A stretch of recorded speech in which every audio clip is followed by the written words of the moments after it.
মায়ের জন্মদিন। হ্যাঁ, মা মনে হয় ভেবেছে আমি মায়ের জন্মদিন ভুলে গেছি। মাকে একটা ফোন করি। হ্যালো মা, বলছি দেখো তো টেবিলের উপরে একটা অঙ্ক বই আছে, আমি ভুলে গেছি, নিয়ে এসো, আমি নিচেই আছি।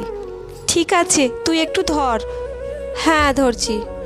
মনে তো বললো এখানে অঙ্ক বইটা আছে, কোথায় আমি তো দেখতে পাচ্ছি না। এটা কি,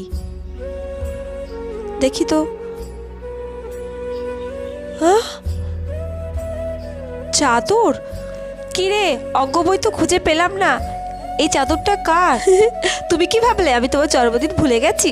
হ্যাপি বার্থডে মা। তুই তাহলে আমার জন্মদিন ভুলিসনি?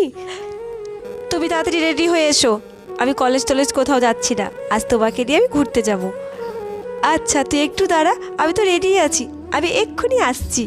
ঠিক আছে আসো। সত্যি শুধু মা বাবা নয়, সন্তানরাও তার মা বাবাকে খুব ভালোবাসে।